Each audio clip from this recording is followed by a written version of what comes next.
একটা নির্জন গ্রামের প্রান্তে থাকত রাহুল নামে এক ছেলে। প্রতিদিন সকালে সে তার কয়েকটা ভেড়া নিয়ে গ্রামের পাশের বিস্তীর্ণ মাঠে চড়াতে যেত।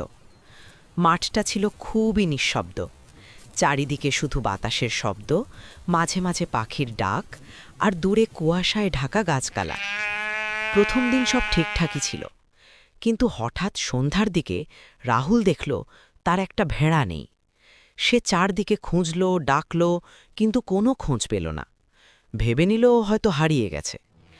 দ্বিতীয় দিন আবার একই ঘটনা ঘটল। ঠিক সন্ধে নামার আগেই একটা ভেড়া উধাও। এবার রাহুলের মনে ভয় ঢুকে গেল। সে লক্ষ্য করতে শুরু করল চারপাশে অদ্ভুত কিছু আছে কিনা। তৃতীয় দিন সূর্য যখন ডুবতে শুরু করেছে, হঠাৎ সে দেখতে পেল দূরের কুয়াশার ভেতর একটা ছায়া নড়ছে। ছায়াটা ধীরে ধীরে কাছে আসতে লাগল, লম্বা, কুঁজো, চোখ দুটো জলজল করছে। রাহুল ভয়ে কাঁপতে লাগল। হঠাৎ সেই ভয়ানক ভূতটা ঝাঁপিয়ে পড়ে একটা ভেড়াকে তুলে নিল আর অদৃশ্য হয়ে গেল। রাহুল বুঝতে পারল এটা কোনো সাধারণ ঘটনা নয়। সে পরের দিন সাহস করে একটা পরিকল্পনা করল। গ্রামের এক বৃদ্ধের কাছ থেকে সে একটা তাবিজপুত মন্ত্র নিয়ে এলো। চতুর্থ দিন ভূতটা আবার এলো, কিন্তু এবার রাহুল ভয় পায়নি। সে তাবিজটা শক্ত করে ধরে দাঁড়িয়ে রইল।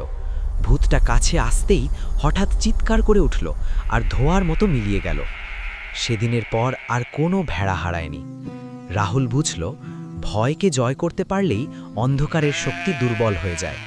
শেষ কথা, সাহস থাকলে লাইক, কমেন্ট, শেয়ার এবং সাবস্ক্রাইব করো বন্ধুরা, যাতে আপনারা আমাদের পরবর্তী সব নতুন ভিডিওগুলো সবার আগে খুব সহজেই দেখতে পারেন।